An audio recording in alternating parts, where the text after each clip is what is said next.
Bago tayo mag-umpisa sa ating istorya, sandali lang at makijoin ka muna sa atin. I-comment mo naman kung taga saan ka at anong oras ka nanonood ngayon dahil nakakatuwang isipin na kahit magkakalayo tayo ng lugar, sabay-sabay tayong nakikinig sa isang kwentong tiyak na tatagos sa puso. At ngayon, simulan na natin ang ating istorya.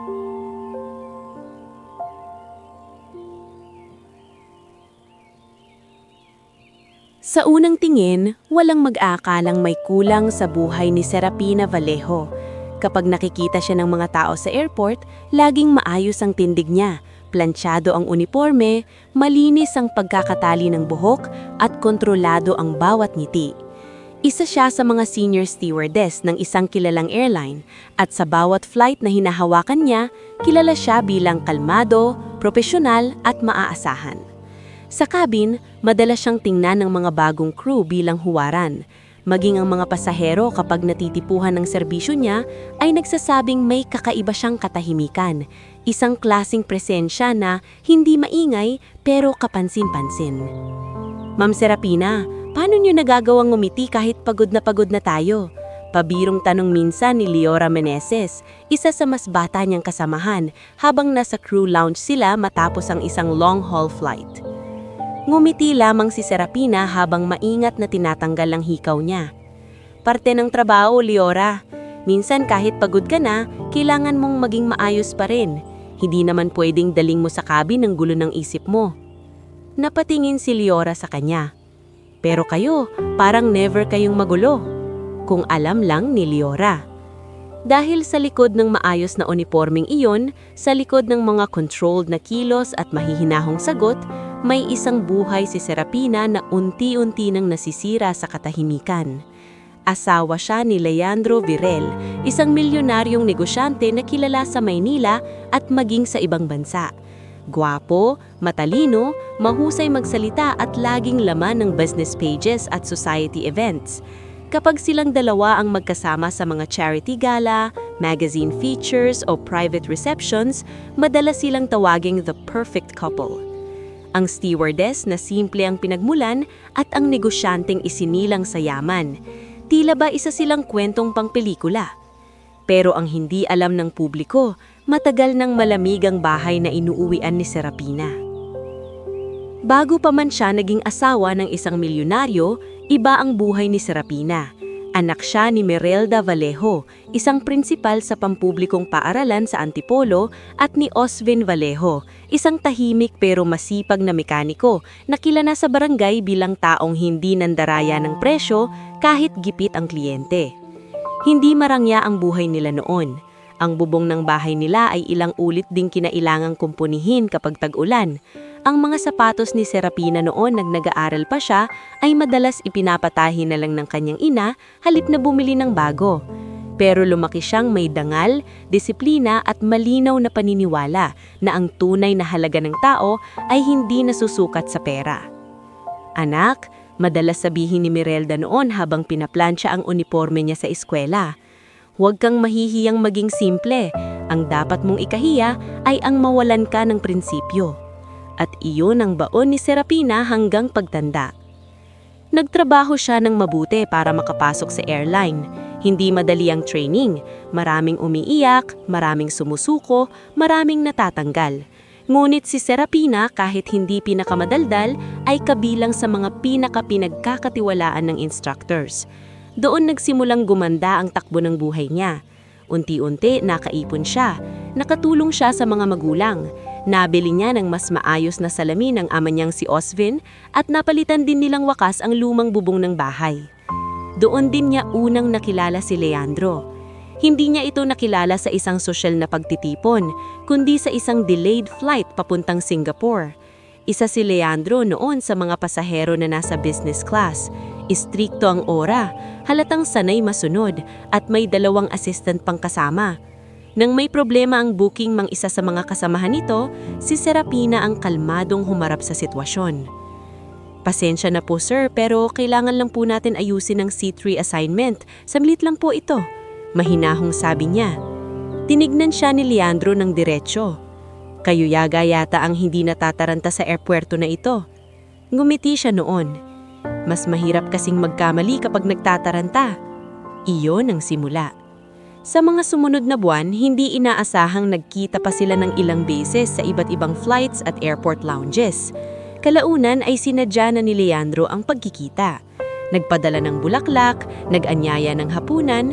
Sa una, tumanggi pa si Serapina. Hindi siya komportable sa mundo ng mga taong sobra ang yaman. Pero pursigido si Leandro noon. Hindi siya tulad ng mga mayayabang na lalaking sanay umorder. Marunong siyang maghintay, makinig at magpatawa. O iyon ang inakala ni Serapina. Nang ipakilala ni Leandro sa kanya ang pamilya nitong Virel, doon unang naramdaman ni Serapina na hindi magiging madali ang lahat. Ang ina ni Leandro ay hindi tahasang tumutok, ngunit halata ang malamig na pagtanggap. Ang mga tiyahin nitong sosyal ay palaging may pahaging. Flight attendant? Anang isang tiyahin sa unang hapunan. Ay, maganda rin yan. Marunong makisama sa iba't ibang tao. Maganda sa pandinig pero alam ni Serapina ang ibig sabihin. Ibang mundo ang pinasok niya. Gayunman, may isang taong naging totoo sa kanya sa pamilya ni Leandro, si Noemi Virel, ang bunsong kapatid nito. Mas tahimik, mas mapanuri at hindi gaanong nahumaling sa imahe ng kanilang apelido. Isang gabi, matapos ang awkward na dinner sa bahay ng mga Virel, nilapitan siya ni Noemi sa veranda. "Pasensya ka na sa kanila," sabi nito habang nakatanaw sa garden lights. Hindi sila sanay sa mga taong hindi nila kayang kontrolin. Napakunot noo si Serapina. "Ako? Hindi naman ako mahirap kontrolin." Bahagyang ngumiti si Noemi. "Hindi mo lang alam, ang mga kagaya mo, Ate Serapina, delikado sa mga taong sanay sa mga plastic." Naging magkaibigan sila mula noon. Sa kabila ng pagkakaiba ng mundo nila, pinakasalan ni Serapina si Leandro. Minahal niya ito ng totoo. Sa unang 2 taon ng pagsasama nila, nanimala siyang tama ang pinili niya. May mga paglalakbay, mga tahimik na gabi sa kondo, mga simpleng almusal na sila lang dalawa, at nang mabuntis siya, inisip niyang iyon na ang simula ng mas buong pamilya. Ipinanganak ang anak nilang si Elian, isang batang lalaki na ayon kay Leandro ay may mga mata mong kalmado. Sa unang pagkakataon, nakita ni Serapina ang asawa niyang mahina at masaya. Noon niya inisip na kahit magkaiba sila ng pinanggalingan, kaya nilang bumuo ng tahanan. Ngunit ang ligaya ay hindi palaging nananatili. Nang mag-2 taong gulang si Elian, tinamaan ito ng matinding komplikasyon sa kalusugan. Isang emergency ang dumating sa araw na naka-duty si Serapina sa isang domestic turnaround flight.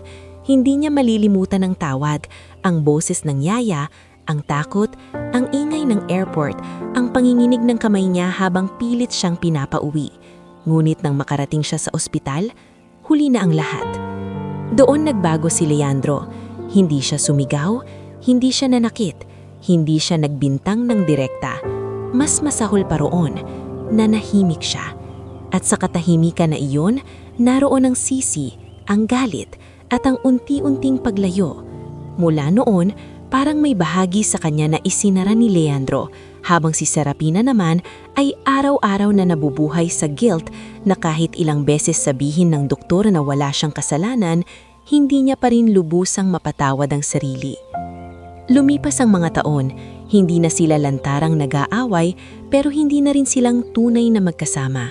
Sa bahay nila sa Forbes, lahat ay mamahalin, mula sa chandelier hanggang sa dining table, pero ang katahimikan doon ay parang malaking silid na walang hangin.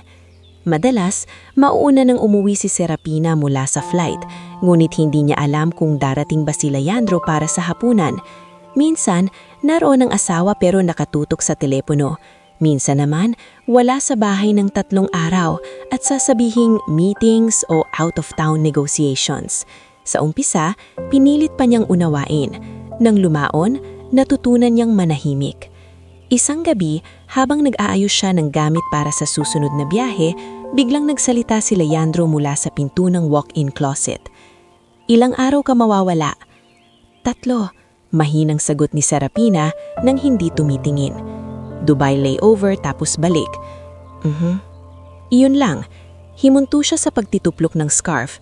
"Leandro, may gusto ka bang sabihin?" Saglit na katahimikan. "Wala, Busy lang ang linggo na to. Tumanggo na lang siya kahit sa dibdib niya ay may kung anong lumulubog. Ganun na ang usapan nila, parang dalawang taong magagalang lang na nagkasama sa isang bahay. Kinabukasan, nasa airline briefing room si Serapina kasama sina Liora, Tamsin Riego at purser nilang si Benedict Sual. Nakadisplay sa screen ang flight details para sa kanilang international sector.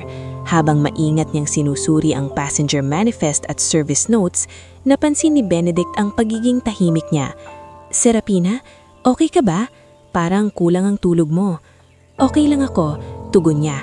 "Kaya pa." "Sigurado?" singit ni Tamsin. "Pwede kitang saluhin sa business class kung gusto mo." Napangiti si Serapina. "Hindi, okay lang. Mas magagaan pa pakiramdam ko kung magtatrabaho ako." Hindi na sila nagtanong. Sa hanay ng mga crew, alam nilang may mga sugat na hindi kailangang ungkatin agad.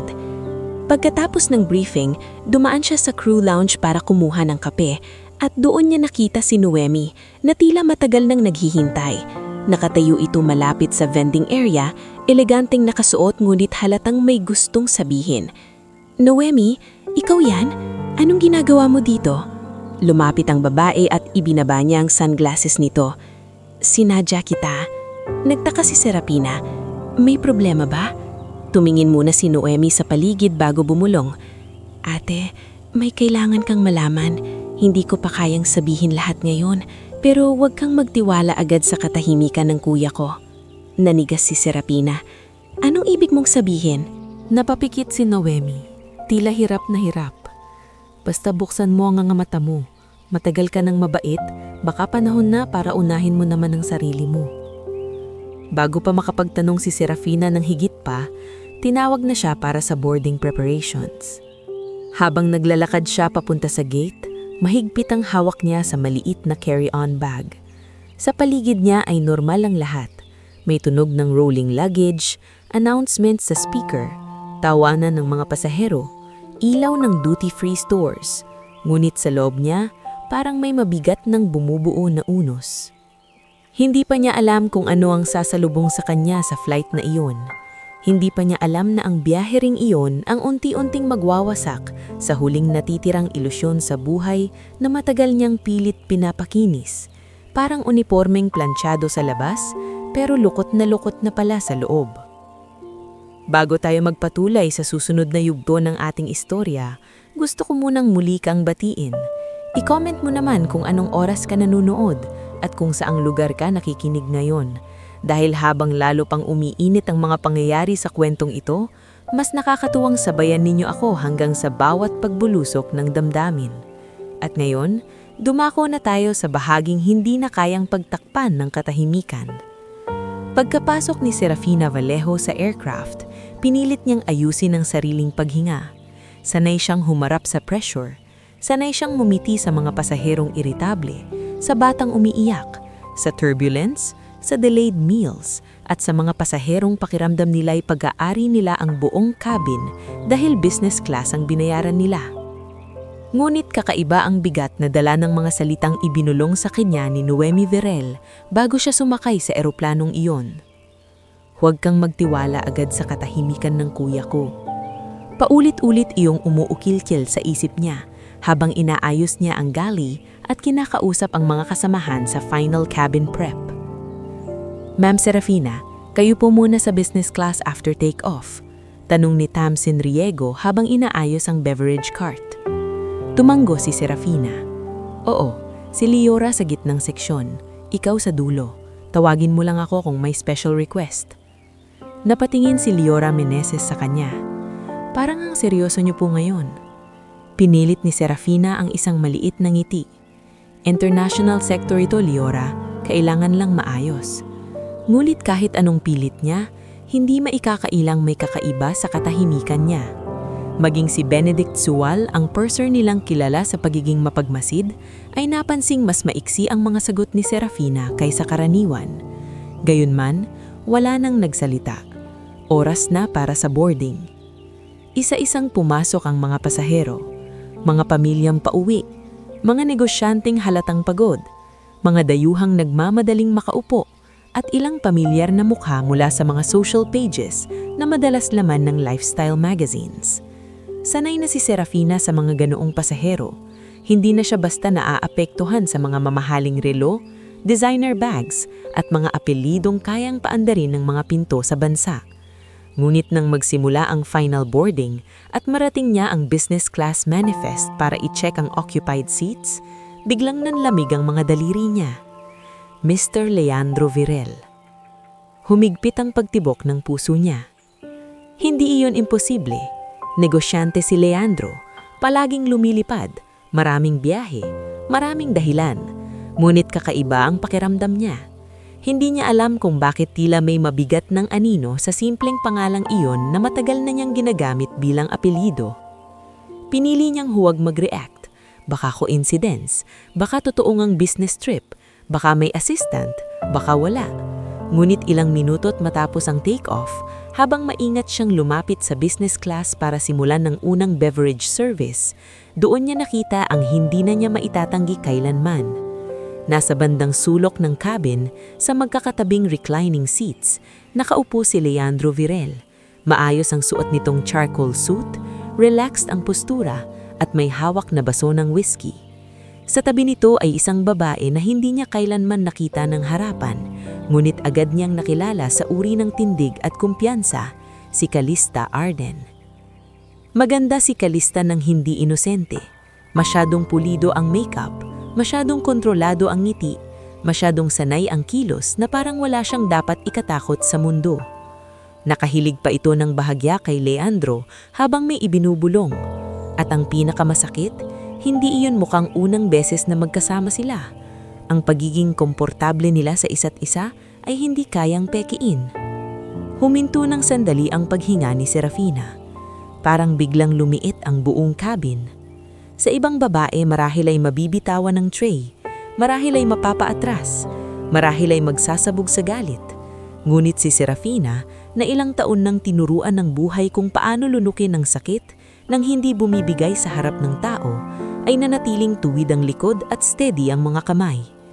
Lumapit siya sa kanila na parang ordinaryong pasahero lamang ang mga ito. "Good evening, sir, ma'am. Would you like something more to drink?" Mahina niyang tanong. Pag-angat ni Leandro ng tungin, doon lamang niya nakita ang tunay na pagkabigla sa mukha ng asawa. Hindi sigaw, hindi takot, kundi iyong klase ng pamumutlang dulot ng isang taong akala niya ay hindi siya mahuhuli sa mismong lugar kung saan siya pinakakampante. Serafina, mahina nitong nasambit. Ngunit mabilis na bumalik ang propesyonal na anyo sa mukha ni Serafina. Para bang hindi niya narinig ang pangalan niya sa bibig ng lalaki. "Sir," ulit niya, mas formal. Sumingit si Calista, bahagyang ngumiti habang nakatingin ng diretso kay Serafina. "Another glass of red wine for me, and perhaps a warm towel later." Malinaw, alam ng babae kung sino siya. Hindi nagpakita ng kahit katiting na hiya si Calista. Hindi ito nagkunwaring nagulat. Hindi rin ito umiwas ng tingin. Sa halip, bahagya pa nitong tinaasan ng baba na para bang may tahimik itong sinasabing, "Oo, alam ko kung sino ka at wala kang magagawa rito." Saglit na tumingin si Serafina kay Leandro. Umaasa ba itong ieeskandalo siya? Magsasalita? Manginginig? Ngunit wala siyang ibinigay. "Certainly, ma'am. I'll be back shortly." Pagtalikod niya, sa kanya naramdaman na nanginginig ang loob ng mga tuhod niya. Ngunit hindi pa rin siya bumigay. Pagdating niya sa galley, si Leora agad ang lumapit. "Ma'am, okay lang po kayo? Ang putla niyo." Hinawakan ni Serafina ang gilid ng counter. "Tubig lang." Si Tamsin naman ay kumuha agad ng bottled water. "May masama ba kayong pakiramdam?" Ilang segundong katahimikan. "Sige lang kayo sa trabaho," mahinang ngulit matatag na sabi ni Serafina. "Ako na rito." Nagkatinginan sina Leora at Tamsin. Ramdam nilang may nangyari, pero dahil sa tingin ni Serafina, iyong tinging humihiling ng respeto sa kanyang dignidad, wala silang naitanong. Sa sandaling iyon, Alam niyang anumang esenang gagawin niya ay magiging pabor sa dalawa. Ang stewardess na nagwala, ang asawang hindi marunong magpigil, ang babaeng nadurog sa publiko. Hindi niya ibibigay sa kanila ang takpong iyon. Makalipas ang ilang oras, habang papalapit sa kalagitnaan ng biyahe, muling luwapit si Serafina sa row nila para sa meal follow-up. Inabutan niya si Calista na bahagyang hinihimas ang manggas ni Leandro habang may ipinapakitang larawan sa cellphone. "Sir, ma'am, kumusta po ang meal?" Tanong niya, tuwid ang postura. "Fine," sagot ni Leandro, halatang hindi mapakali. Ngumiti si Calista. "Excellent service, as expected." May kakaiba sa huling dalawang salita, "as expected." Para bang may lihim na kutya. Para bang alam nito na si Serafina ang asawa, ngunit pinipiling palawigin ang hiwa. Nang yumuko si Serafina upang kunin ang tray, narinig niyang bumulong si Calista kay Leandro, sapat lang para marinig niya. "So this is the wife?" Hindi sumagot si Leandro, ngunit sapat na iyon. Sa pagbalik niya sa gali, doon niya naunawaan ng buo na si Calista ay hindi isang babaeng nalinlang o naitaguan lamang ng katotohanan. Hindi ito inosenteng nadawit sa maling lalaki. Isa itong babaeng sadyang pumasok sa buhay ng may asawa, buong alam ang kanyang posisyon. At ang mas masakit, mukhang matagal na. Maya-maya, lumapit si Captain Isandro Mijares sa gali sa isang routine coordination. Isang tingin lang kay Serafina, alam na nitong may mabigat na nangyari. "Miss Vallejo," mahinahong sabi nito, "kung kailangan mo ng 5-minute pause, I can ask Benedict to reshuffle positions." Umiling si Serafina. "No need, Captain. Kaya ko." Tinitigan siya ni Isandro ng ilang segundo bago tumango. "You've always been one of the strongest crew I've flown with, but strength also means knowing when to breathe." Nagpasalamat siya ng mahina. Walang ibang sinabi ang piloto, ngulit ang simpleng paggalang nito sa sitwasyon nang hindi nagtatanong o nang hihimasok ay naging isa na namang bagay na nagpigil sa kanya para tuluyang mabasag. Bandang madaling araw ng biyahe, isang matandang eleganteng babae mula sa first class ang humingi ng tsaa. Si Doña Isabel Soriano Loxley, isang kilalang pangalan sa philanthropic circles kahit hindi madalas sa media. Kanina pa pala siyang tahimik na nakatingin sa galaw ng cabin. Nang iabot ni Serafina ang tsaa, marahan siyang pinigilan ng matanda. "Ikaw ang asawa," mahinang sabi nito. Hindi tanong, kundi pahayag. Napatigil si Serafina, ngunit nanatili siyang profesional. "Ma'am, if there is anything else you need?" "I need nothing," sagot ni Doña Isabel. Mahinahong ngunit matalim ang mga mata. "Pero tandaan mo ito, iha. Ang babaeng marunong na nahimik sa tamang oras ay hindi mahina. Minsan siya ang pinakamapanganib kapag dumatong ang araw ng pagpapasya." Hindi nakasagot si Serafina. "Paglapag ninyo, dagdag pa ng matanda. Sigurahin mang hindi emosyon ang mauuna, kundi katotohanan." Pagkatapos noon ay binitiwan siya nito na parang walang nangyari, ngunit bumaon ng mga salita sa isip niya. Sa natitirang oras ng flight, pinuno ni Serafina ang bawat segundo ng trabaho. Tuwing nakikita niya sina Leandro at Calista, lalo siyang nagiging kalmado. Hindi dahil wala na siyang pakialam, kundi dahil unti-unti nang tumitigas sa loob niya ang desisyon na matagal na palang nag-aabang ng tamang sandali. Hindi niya kailangang sampalin si Calista, hindi niya kailangang sabunutan, hindi niya kailangang habulin si Leandro sa aisle at sigawan sa harap ng lahat. Masyadong madali iyon. Mas nakakaubos iyon ng dangal. Ang kailangan niya ay wakasan ng kahinaan niya sa lalaking iyon. Nang magsimula ang descent papuntang Maynila, naramdaman ni Leandro ang pagbabago sa asawa. Sinubukan siyang lapitan habang nasa forward galley siya para sa landing prep. "Serafina, makinig ka." "Sir, please return to your seat. We're preparing for landing." Diretso niyang sabi ng hindi tumitingin. Hindi ito ang oras para magmatigas.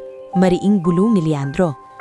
Doon siya tumingin, malamig, tahimik, at sa unang pagkakataon sa loob ng maraming taon, walang bakas ng pagsusumamo ang mukha niya. Hindi rin ito ang oras para magsinungaling ka pa. Hindi na nakapagsalita si Leandro. Paglapag ng eroplano sa Maynila, naging mas mabilis ang tibok ng cabin. Seatbelts off, overhead bins opening, usual arrival sounds. Ngunit para kay Serafina, para itong paglapag sa dulo ng isang mahabang ilusyon. Inayos niya ang sarili, tinuwid ang scarf, ibinaba ang baba ng bahagya, at bago siya tuluyang lumabas kasama ng crew, nag-message siya ng iisang maikling linya sa numerong matagal na niyang kinakatakutang gamitin. Landing now. I'm ready. Sa arrival area, naroon ang hindi inaasahan ni Leandro. Hindi hysterical na gulo, hindi media circus, hindi mga kaanak na nagwawala. Nakatayo roon si Attorney Cosima Letran, suot ang simpleng beige suit, may hawak na leather folder. Sa tabi niya ay si Noemi Virel, maputla ngunit determinado. May kasama rin silang dalawang kinatawan mula sa isa sa mga family foundations ng Virel Group, mga taong matagal nang may access sa legal and financial records na maingat ng pinag-aralan ni Serafina nitong mga nagdaang buwan. Hindi lang siya basta naghuli ng asawa, naghanda siya. Paglabas ni Leandro kasama si Calista, doon ito namutla ng tuluyan. Anong ibig sabihin nito? Mariin nitong tanong, ngulit halata ang pagkayanid ng boses. Tahimik na humakbang si Serafina palapit sa kanila. Hindi siya umiiyak, hindi siya pasigaw, mas lalo tuloy bumigat ang presensya niya. Ibig sabihin, mahinahon niyang sabi, hindi na ako uuwi sa bahay natin. Napatitig si Calista sa kanya, ngunit ngayon ay wala na ang kaninang kumpiyansa. Ibinigay ni Cosima ang folder kay Leandro. These are the initial papers for legal separation of residence, asset disclosure request, and notice of independent review on certain shared financial interests. Serafina, bulong si Leandro, tila hindi makapaniwala. Hindi. Sa wakas, naiintindihan ko na. Tumingin siya saglit sa Calista. Wala siyang sinabi rito. Hindi dahil duwak siya, kundi sa mata niya, hindi ito ang sentro ng kwento. Ang tunay na sugat ay ang lalaking pinili siyang sirain ng dahan-dahan. Pagkatapos ay bumaling siya kay Leandro sa huling pagkakataon ng gabing iyon. Akala mo siguro ang pinakamalaking takot ko ay ang pagpapahiya. Pero mas nakakatakot palang manatili sa isang kasinungalingan. At sa harap ng airport lights, ng mga pagod na pasahero, ng mga pushcarts at ng mundong patuloy lang sa pag-ikot, unang beses ni uwi ni Serafina ang asawa niya nang hindi lumilingon. Bago tayo dumako sa mas mabigat at mas makapangyarihang yugto ng ating istorya, gusto ko munang muli kang anyayahan. I-comment mo naman kung taga saan ka at anong oras mo ito pinapanood. Dahil habang sabay-sabay nating sinusundan ng pagbangon ni Serafina, mas lalo nating mararamdaman na minsan ang pinakamasakit na pagbagsak ang nagiging simula ng pinakamatibay na pagbangon. At ngayon, simulan na natin ang susunod na bahagi. Pagkaalis ni Serafina Vallejo sa arrival area ng gabing iyon, sakalang niya naramdaman ang bigat ng ginawa niya. Hindi habang nakatayo siya sa harap ni Leandro Virel, hindi habang iniabot ni Attorney Cosima Letran ng mga dokumento, at lalong hindi habang nagpapamasyad sa kanya mamutla si Calista Arden. Kundi noong tuluyang siyang nakasakay sa sasakyan ni Cosima at sumara ang pinto sa pagitan niya at ng lalaking minsan niyang inakalang makakasama niya habang buhay. Tahimik ang buong biyahe. Si Cosima ang nasa manibela. Sa likod naman, katabi ni Serafina si Noemi Virel, na tila hindi rin alam kung paano sisimulan ng sasabihin.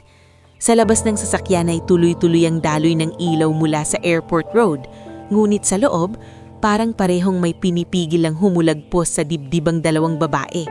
Hanggang sa tuluyan ng bumitaw si Serafina. Hindi siya humagulgol, hindi siya sumigaw. Ang lumabas lang ay isang mahabang, basag na paghinga, kaakibat ng mga luhang matagal niyang ipinagdamot kahit sa sarili niya. Ate. Mahinang niyang sabi, ngunit hindi kay Noemi o kay Cosima, para iyong tawag sa sarili niyang matagal nang iniwan sa dilim. Pagod na pala ako. Agad hinawakan ni Noemi ang kamay niya. Pasensya ka na kung ngayon lang ako nagsalita. Hindi agad sumagot si Serafina. Ilang sandali siyang nakatingin lang sa sariling mga palad. Mga palad na ilang taon nang maingat, desente at laging kontrolado. Ngunit ngayong gabi, pakiramdam niya ay unang beses niyang naitang wala pala siyang hawak sa sarili niyang buhay ng matagal na panahon. Matagal mo na bang alam? Mahinang tanong niya kay Noemi. Napayuko si Noemi.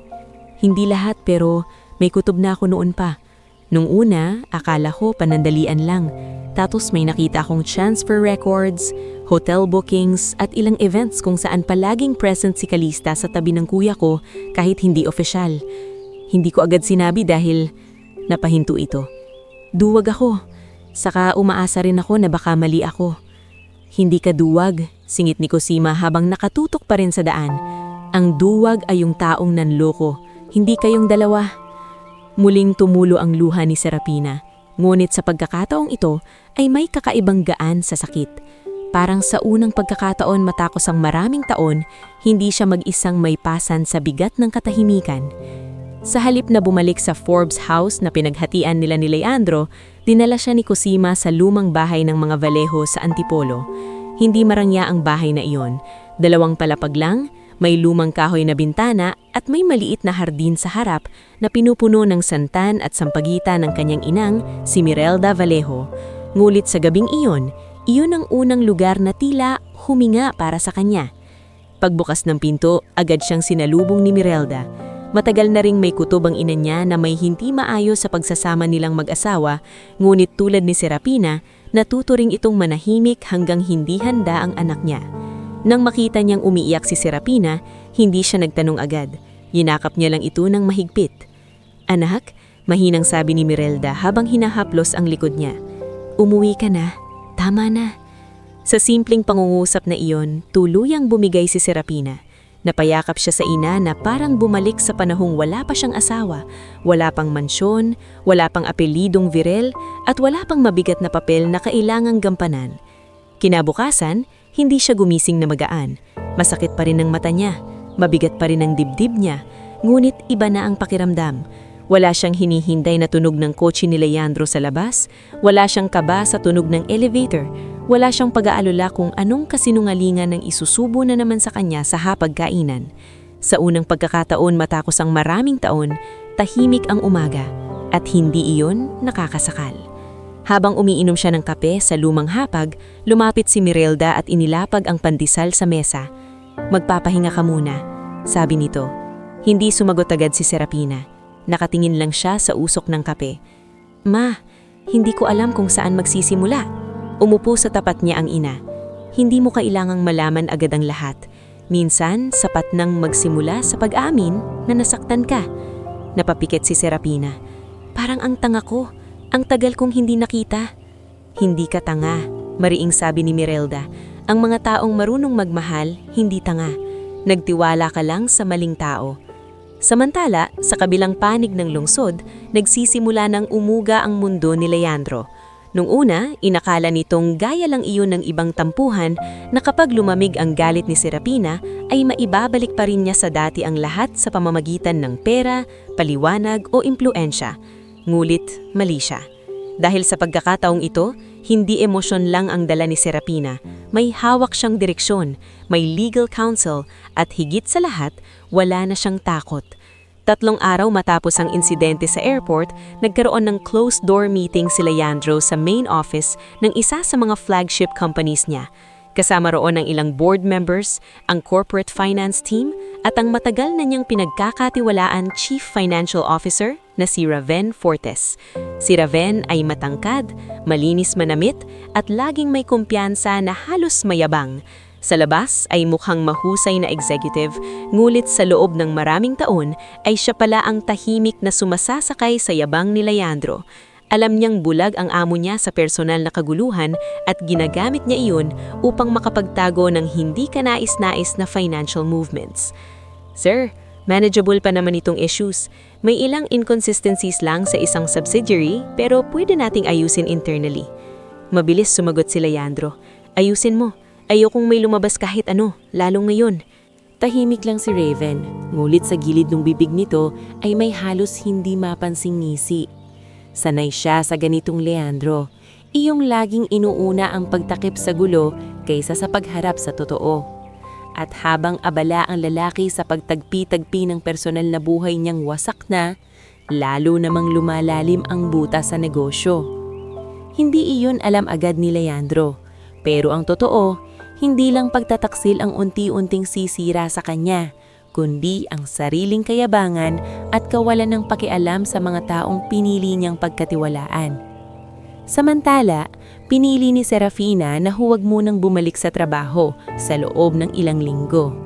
Hindi dahil mahina siya, kundi dahil sa unang pagkakataon ay inuna niya ang sarili niyang paghinga.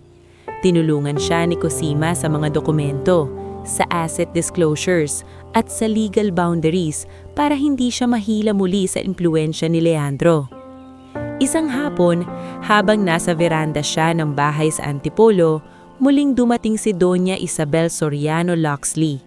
Hindi inaasahan ni Serafina na talagang susundan siya ng matanda matapos ang nangyari sa flight. Nguhit naroon ito. Nakasuot ng simpleng linen dress, may dalang maliit na kahon ng tsaa at tinapay. Hindi ako mahilig sa drama, sabi agad ni Doña Isabel pag upo sa veranda chair. Pero mahilig ako sa mga babaeng marunong tumayo muli. Napangiti si Mirelda mula sa pinto at iniwan silang magkausap. "Ma'am, hindi ko po alam kung bakit niyo pa ako sinundan," mahinang sabi ni Serafina. "Dahil nakita ko ang sarili ko sa'yo," sagot ng matanda. "Hindi stewardess ang buhay ko noon, pero naging asawa rin ako ng lalaking akala ko mas malaki kaysa sa dignidad ko." Napatitig si Serafina. Nagpatuloy si Doña Isabel. "May foundation ako. Maliit lang sa tingin ng iba, pero malaki ang naitulong sa maraming babae. Mga biyuda, iniwan ng asawa, niloko, sinaktan o pinabayaan. Kailangan ko ng isang babaeng marunong humarap sa tao ng may disiplina at puso. Ayokong isiping mong awa ito, alok ito." Hindi agad nakasagot si Serafina. Ilang buwan na ang nakalipas na pakiramdam niya ay asawa lang, sugatang ina, at babaeng iniwan. At ngayon may isang taong tumitingin sa kanya bilang isang taong may maiaambag. "Ano po ang gusto niyong ipagawa sa akin?" tanong niya. "Una, makinig ka sa mga kwento ng ibang babae. Pangalawa, hayaang marinig mo rin ang sarili mo." Doon nagsimula ang panibagong yugto ng buhay ni Serafina. Hindi siya agad naging leader, hindi siya biglang yumaman, hindi rin biglang nawala ang sakit niya. Ngunit unti-unti, sa tulong ng foundation, muli niyang natuklasan na may halaga siya labas ng pagiging asawa ni Leandro Virel. Nakilala niya si Mayelin Tordesillas, isang mananahi na iniwan ng asawang seaman at pinasan ang 3 anak. Nakilala niya si Sister Celandine Roa, isang madring malumanay magsalita, ngunit matalim umunawa sa sugat ng mga babae. At nakilala rin niya si Jovial Narca, ang tahimik na accountant ng foundation na magaling mag-ayos ng records at halos hindi ngumiti, pero napakaayos kausap kapag usapan ay integrity. Sa unang meeting niya sa foundation, pinakilala siya ni Doña Isabel sa maliit na grupo. "Ito si Serafina," sabi ng matanda. Hindi siya nandito para magmukhang kawawa. Nandito siya dahil may mga babaeng mas makakatayo kapag may isa sa kanilang unang tumayo. Tahimik na ngumiti si Serafina, ngunit sa dibdib niya ay may kung anong dahan-dahang sumisindi. Hindi galit, hindi paghihinggiting, kundi posibilidad. Lumipas ang ilang buwan. Mas dumadalas ang punta niya sa foundation kaysa sa pag-iisip sa dating tahanan. Hindi pa tuluyang nawawala ang sakit. May mga gabing nagigising siya sa alaala ni Elian. May mga umagang napapatingin siya sa telepono. Iniisip kung magme-message si Leandro. At oo, may mga beses na tumawag ang lalaki. Ngunit pinili niyang huwag sagutin. Hindi dahil wala na siyang nararamdaman, kundi dahil sa wakas, natututo na siyang piliin ang katahimikan na hindi na binibili ng kasinungalingan. Sa isang meeting kina Cosima at Jovial tungkol sa financial review, doon nagsimulang lumitaw ang mas malalim na katotohanan. Hindi pala siya simpleng asawa na nakatira sa bahay ni Leandro. sa ilalim ng ilang old trust documents at philanthropic structures na minsang ginawa para sa alaala ni Elian, may legal share at participatory rights pala si Serafina na hindi kailanman malinaw na ipinaliwanag sa kanya noon. Ibinaba ni Jovial ang folder sa mesa. Hindi ka man major shareholder sa core companies, may sapat kang standing sa ilang charitable at hospitality-linked assets, at kung may anomalya sa paggamit ng funds na connected sa mga yon, may karapatan kang magtanong. Napatitig si Serafina kay Cosima. Ibig sabihin, hindi niya ako pwedeng basta tablahin? Umiling ang abogado. Hindi na. At mas mahalaga, hindi ka na basta maaalis sa usapan. Sa sandaling iyon, hindi man siya sumigaw sa saya, may isang bagay na malinaw sa loob niya. Sa unang pagkakataon matapos ang napakahabang panahon, hindi na siya isang babaeng naghihintay lang sa desisyon ng asawa niya. May boses na siya, may karapatan na siya, at habang sa kabilang dulo ng lungsod ay unti-unting kinakain ng sarili niyang mga lihim ang imperyo ni Leandro, si Serafina na may unang beses muling huminga bilang isang babaeng hindi na bihag ng pangalang minsan niyang inakalang magliligtas sa kanya. Bago tayo dumako sa mas mabigat at mas masakit na bahagi ng ating istorya, gusto ko munang muli kang batiin at anyayahan. I-comment mo naman kung taga saan ka at anong oras ka nanonood ngayon, dahil habang papalapit tayo sa pinakamahihirap na pag-aamin at pinakamatitinding pagsubok sa buhay ni Serafina, mas mararamdaman natin na minsan ang tunay na laban ay hindi sa ibang tao, kundi sa sugat na matagal nating ikinukubli sa sarili.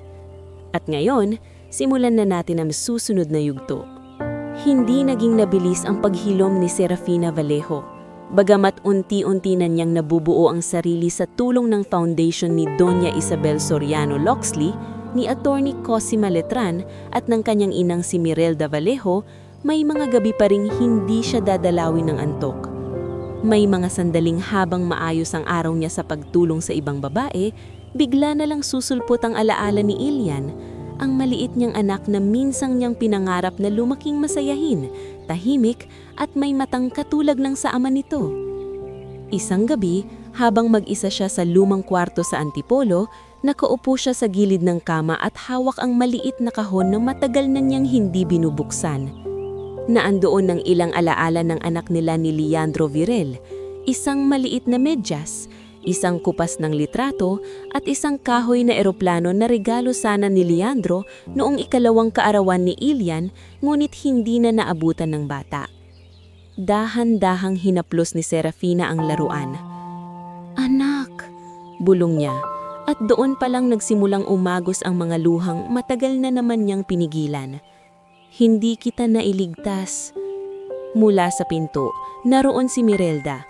Hindi ito pumasok agad. Pinabayaan muna nitong mailabas ng anak ang bigat na matagal na niyang ikinukubli kahit sa sarili.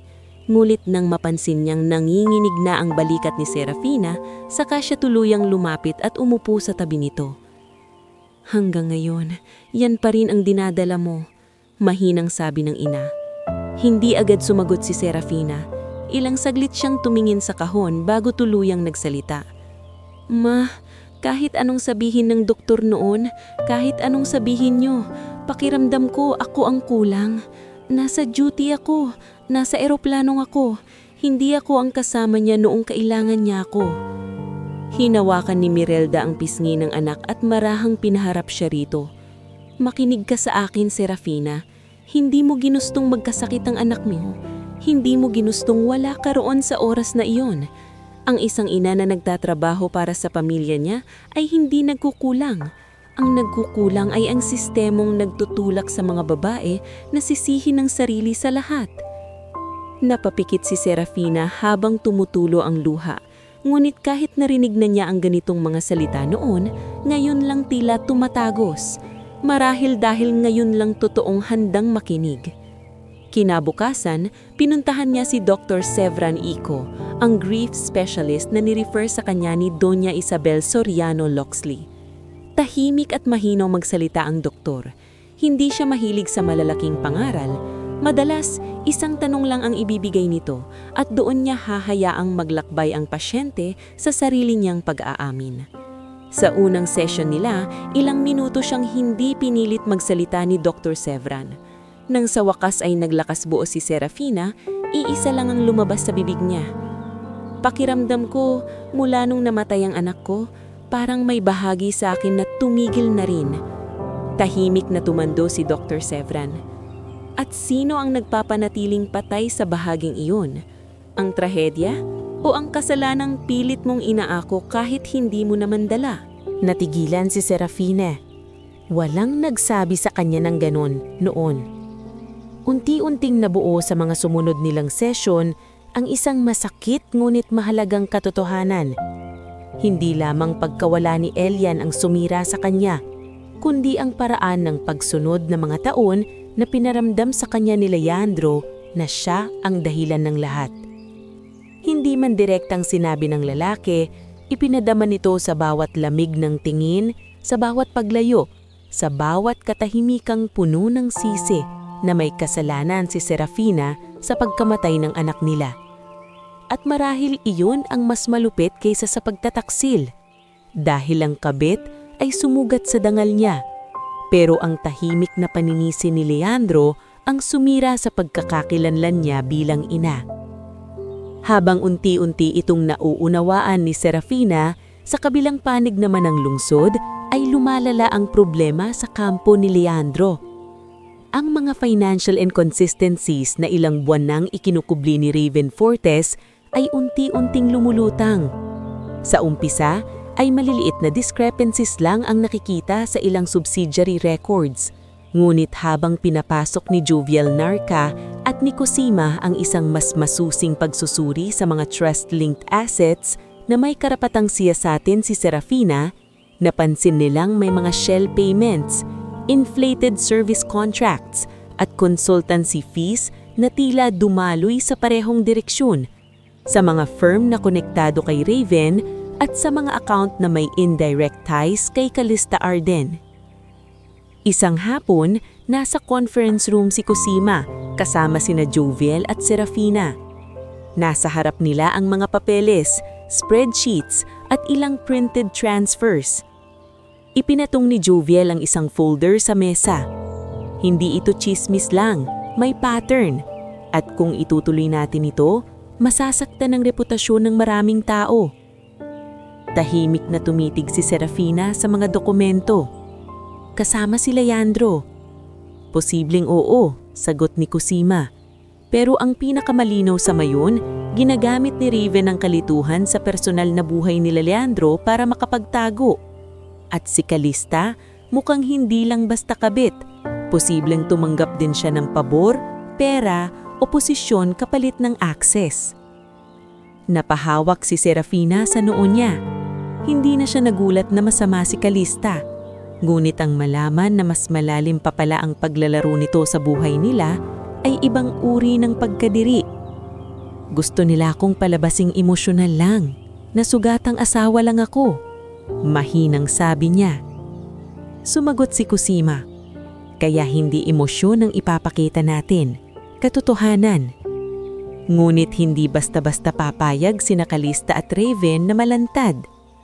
Nang naramdaman ng dalawa na may gumagalaw ng investigasyon, gumawa sila ng huling pakana.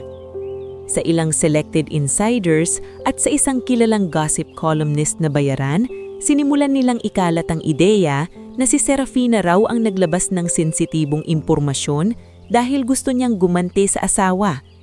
Na kaya raw biglang naging aktibo sa legal inquiries ang babae ay hindi para sa hustisya, kundi dahil siniraan ng bait sa selos. Mas masama pa roon, may isang pahiwatig na sinubukan ding ikalat. Na noon pa man daw ay unstable si Serafina mula nung mamatay si Elian, kaya hindi raw mapagkakatiwalaan ng emosyon at mga paratang nito. Nang malaman niyon ni Noemi, agad itong dumiretso sa antipolo. Nadatan niyang tahimik lang nagdidilig ng halaman si Serafina sa umaga.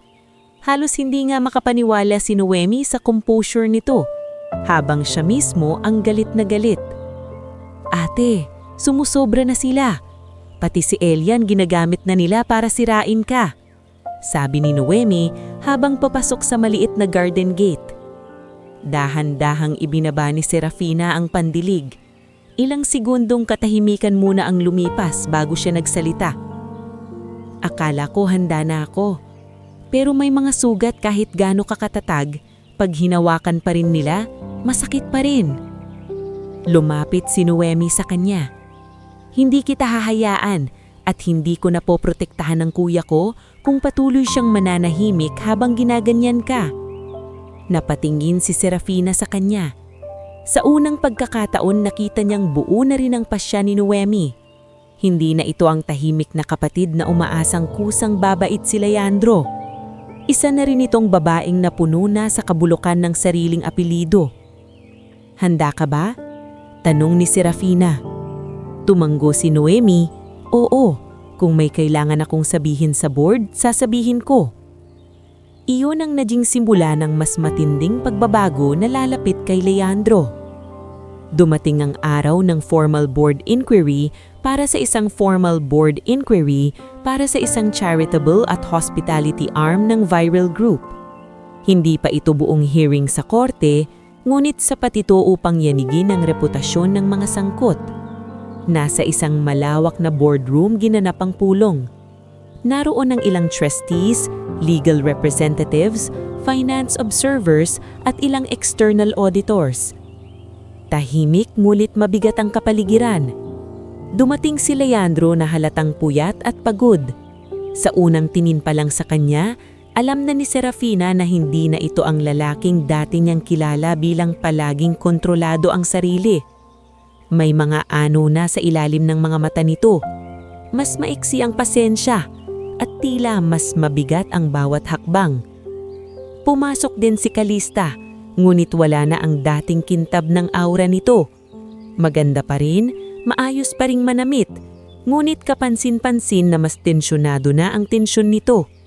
Si Raven naman ay nananatiling formal at kalmado sa labas, ngunit napapadalas ang pag-inom nito ng tubig. Nagsimula ang inquiry sa formal na paraan. Ilang basic questions, ilang document confirmations, ngunit habang dumarami ang ebidensyang inilalatag ni Nakosima at ng external review team, unti-unting sumisikip ang paligid para kina Calista at Raven. Can you explain, maaring tanong ng isang trustee kay Raven, why these consultancy disbursements were routed through two-layered vendors with no clear service outputs? Standard restructuring support. Agad nitong sagot. Then why, singit ni Juviel sa unang pagkakataon, do both vendors connect to addresses associated with Arden Strategic Media and a holding company recently linked to you? Tumahimik ang silid. Napalingon si Leandro kay Calista. At doon niya unang nakita ang bagay na matagal niyang ayaw harapin. Na posibleng hindi lang siya naging manloloko. Posibleng naloko rin siya sa sariling kayabangan. Isa-isang lumitaw ang detalye. Mga event placements, shell invoices, access fees disguised as PR expenses, at higit sa lahat, mga dokumentong nagpapatunay na may kinalaman si Calista sa ilang pressure campaigns upang ilayo ang atensyon ni Leandro sa mga tunay na financial issues habang lalo itong inilulubog sa personal na eskandalo. Hindi totoo yan, biglang sabi ni Calista, ngunit basag na ang boses nito. Ginagawa niyo lang akong scapegoat dahil ako ang madaling siraan. Tahimik lang si Serafina sa kabilang dulo ng mesa. Hindi siya nakipagsabayan ng sigaw. Hindi niya kailangan. Nang magsalita si Noemi, mas lalo pang bumigat ang sandali. As a member of the family, sabi nito, pigil ang emosyon, ngulit matatag. I can no longer defend silence. My brother's decisions damaged many people, but those around him also exploited his arrogance and distraction. This needs to end.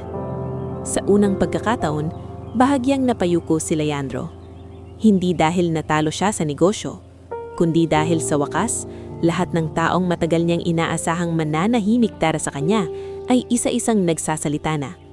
Matapos ang inquiry, nang halos nagsisialisan na ang mga tao, Nanatili si Serapina sa isang gilid ng hallway. Hindi na niya inaasahang lalapitan pa siya ni Leandro, pero naramdaman niya ang presensya nito bago pa man ito magsalita. Serapina. Mababa ang boses nito. Wala na ang yabang. Wala na ang pagkadominante. Dahan-dahan siyang lumingon. Sa unang pagkakataon matapos ang mahabang panahon, wala na siyang takot sa lalaking ito. "I'm not here to ask you to come back," sabi ni Leandro, tila hirap na hirap lunukin ang bawat salita. "Alam kong lampas na tayo roon." Hindi siya sumagot. Napabuntong hininga ang lalaki at tumingin sa sahig. Lahat ng nangyari, hindi aksidente. Hindi rin ako basta nalinlang. Pinili ko. Pinili kong magsinungaling. Pinili kong talikuran ka. Pinili kong hayaan kang mabuhay sa sisi at lamig. Bahagyang nanginig ang panga ni Serapina, ngulit na natili siyang tahimik. Nagpatuloy si Leandro.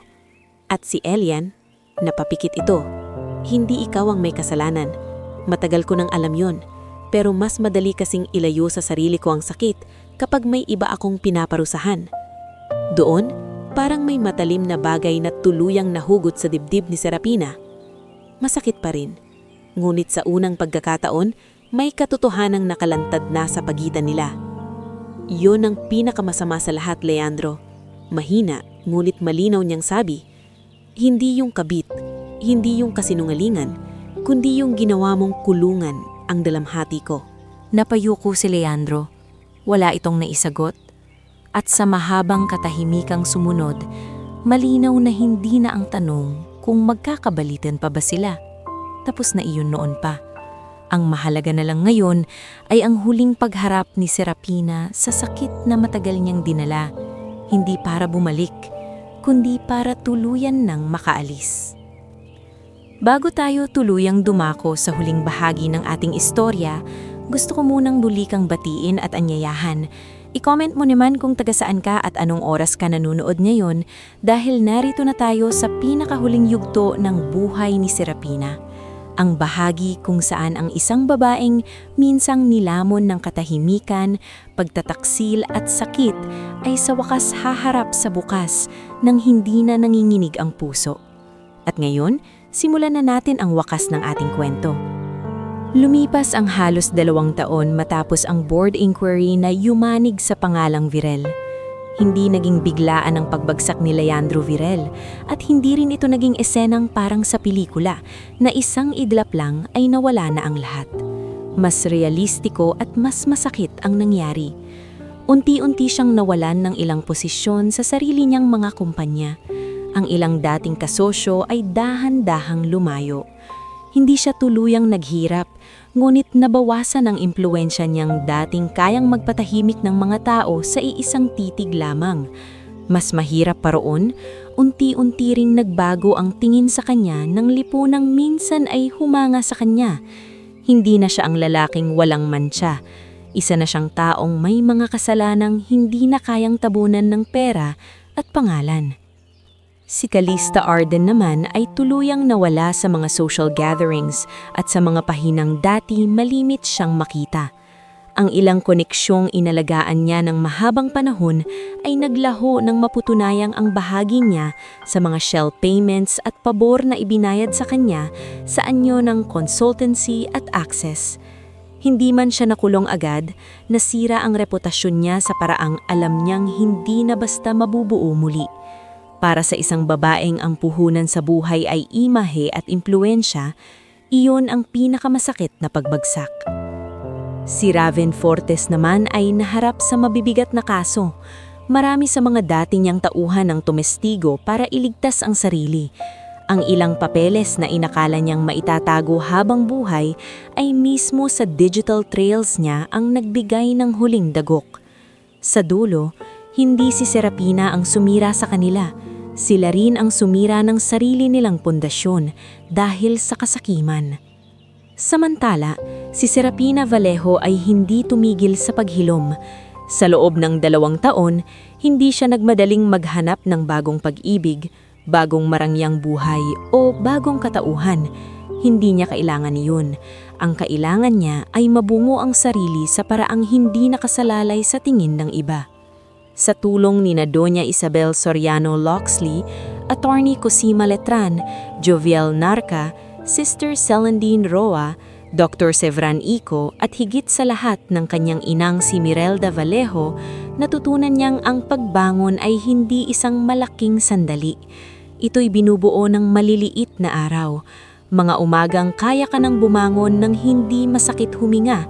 Mga gabing hindi mo na kinakausap sa isip ang taong nanakit sa'yo. At mga pagkakataong hindi mo na kailangang ipaliwanag ang halaga mo.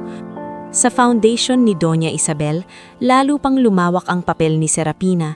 Mula sa pagiging volunteer consultant, naging isa siya sa pinakamahalagang mukha ng mga programang tumutulong sa mga babaeng iniwan, niloko o pinahina ng sariling tahanan. Hindi lang dahil alam niya ang sakit nila, kundi dahil may kakaiba siyang kakayahan na bumilit ng kaayusan at pag-asa sa gitna ng gulo. Sanay siya sa disiplina mula sa airline, sanay siya sa pakikitungo sa tao, at higit sa lahat, alam niya ang wika ng mga babaeng tahimik na umiiyak at pilit pa ring tumatayo kinabukasan. Dito isinilang ang proyektong matagal niyang inalagaan sa isip, ang Ilayan House Initiative. Hindi ito pinangalan sa anak niya para lang magmukhang sentimental. Ipinangalan niya ito kay Ilayan dahil sa unang pagkakataon, hindi niya gustong ang alaala ng anak nila ni Leandro at Leo ay manatiling nakakabit lamang sa kamatayan at guilt.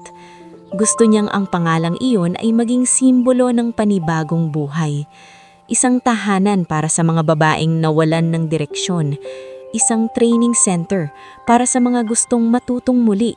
Isang shelter para sa mga kailangang lumayo muna sa mapanakit na mundo. At isang paalala na may mga pagkawala sa buhay na hindi mo mababawi, pero maaari mong gawing liwanag para sa iba.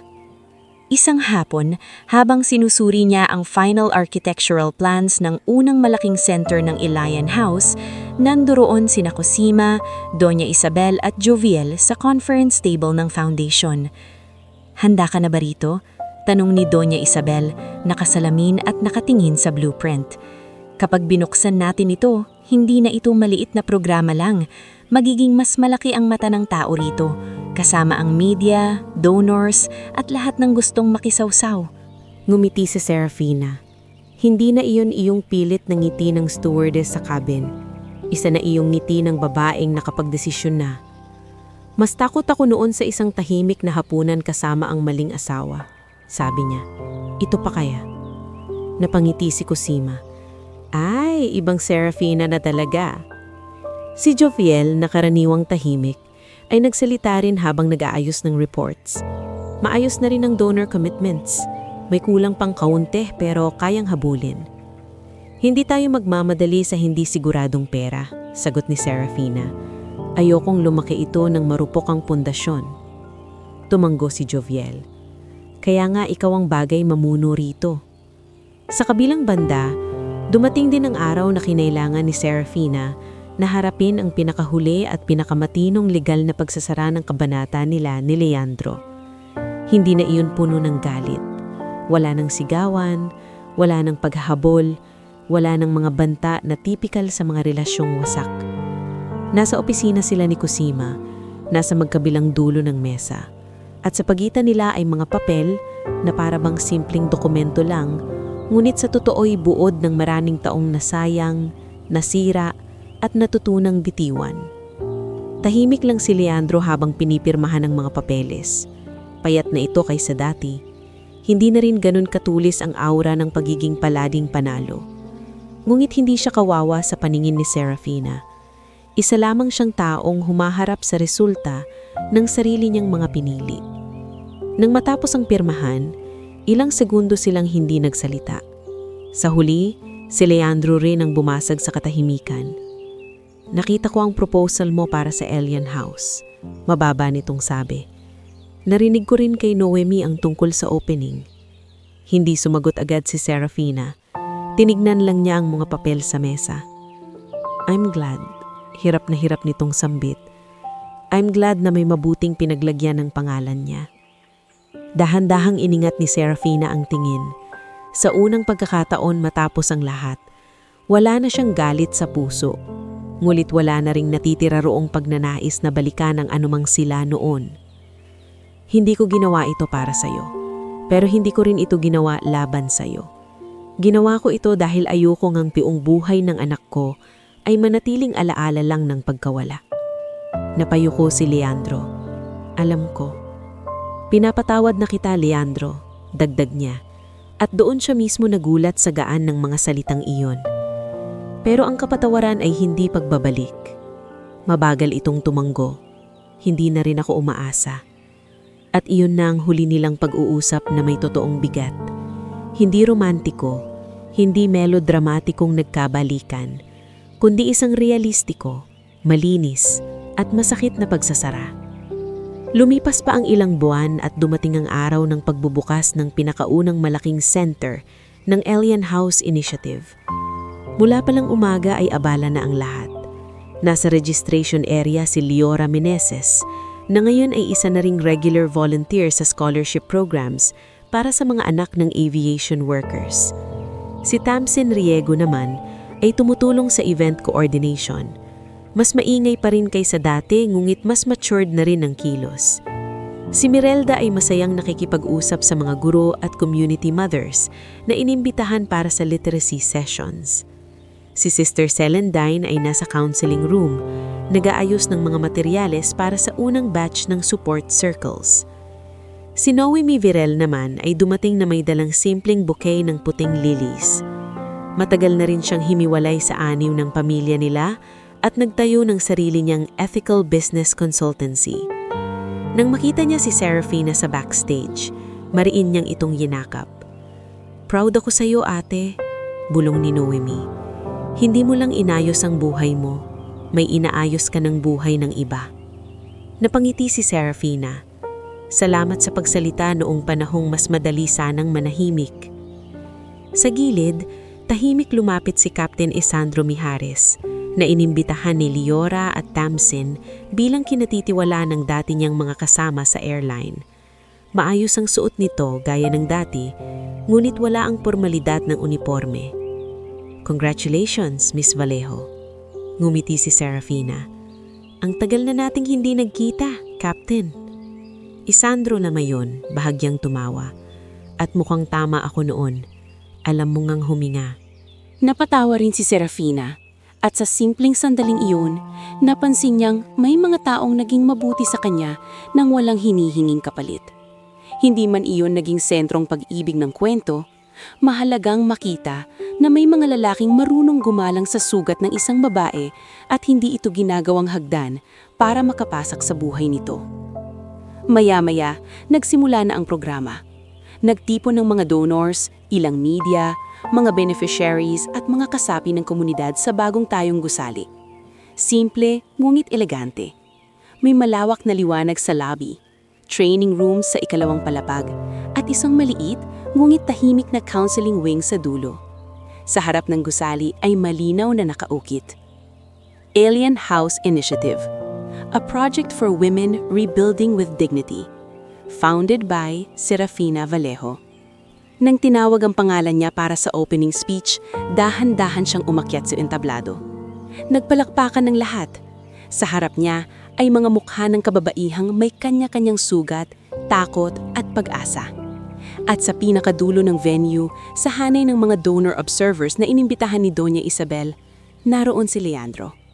Hindi niya alam na nandoon ang lalaki. Nang nagtangpo ang paningin nila, nakita niyang muli itong namutla. Ngulit ibang pamumutla na iyon. Hindi gaya ng sa airport na dulot ng takot na mabuking. Ito'y pamumutlang dulot ng pagkakita sa isang bagay na hindi na niya kayang agawin, kontrolin o sirain. Nakita niya ang dating asawang minsang tahimik niyang minamaliit na parang nakatayo sa sarili nitong liwanag. Napapalibutan ng mga taong hindi binili ng pera, kundi nakuha sa paggalang at katotohanan. Huminga si Serafina at sinimula ng kanyang talumpati. "May mga babae," sabi niya, malinaw ang tinig, "na matagal nang natutunang ngumiti kahit durog na. May mga babaeng tahimik na lumalaban araw-araw habang iniisip ng mundo na mahina sila dahil hindi sila sumisibaw. Ang Alien House ay para sa kanila. Para sa mga inakalang tapos na ang buhay dahil may nang iwan, nang loko o nang hamak. Para sa mga kailangang paalalahanan na ang dignidad ay hindi nawawala dahil nasaktan ka. At para sa mga handang magsimula ulit, hindi bilang anino ng iba, kundi bilang buong sarili. Tahimik ang buong bulwagan. At nang tumingin siya sa pangalan ng anak niya sa pader, naramdaman niyang sa wakas, hindi na puro sakit ang bumabalot sa alaalang iyon. Pagkatapos ng programa, isa-isang lumapit ang mga tao para bumati. May mga luhang may kasamang pasasalamat. May mga babaeng humahawak sa kamay niya para bang sa wakas ay may nakakaintindi sa kanila. Sa gitna ng lahat ng iyon, lumapit si Leandro, ngunit huminto sa tamang distansya. "Congratulations," sabi nito. "Hindi na kita maaabalahan pa." Tinignan siya ni Serafina. Sa dibdib niya, wala nang kirot na gaya noon. Wala nang takot, wala nang pangungulila. "Salamat," mahinahon niyang sagot. Tumanggo si Leandro at tuluyang umalis. Hindi siya pinigilan ni Serafina. Hindi na niya kailangan. Nang papalubog na ang araw at unti-unti nang humuhupa ang ingay ng okasyon, lumabas si Serafina sa harap ng gusali, kasama sina Mirelda, Noemi, Cosima, Doña Isabel, Liora, Tamsin, at iba pang mga taong naging tunay na pamilya niya sa gitna niyang hirap at pagbangon. Nilingon niya ang gusali sa huling liwanag ng hapon at mahina siyang napangiti. Ang babaeng minsang nakatayo sa aisle ng eroplano habang pinipilit huwag bumagsak sa harap ng pagtataksil ay wala na. Ang natitira ngayon ay isang babaeng marunong nang humawak sa sariling buhay, marunong nang magmahal nang hindi ipinagpapalit ang dangal, at marunong nang magpatawad nang hindi ibinibigay muli ang sarili sa taong minsang sumira rito. At sa wakas, ang kwento ni Serafina Vallejo ay hindi nagtapos sa pagkahuli ng asawa niyang may kabit. Nagtapos ito sa mas mahalagang bagay, sa pagbangon niyang buo, sa liwanag na siya mismong lumikha, at sa wakas na hindi na kayang agawin ni numan.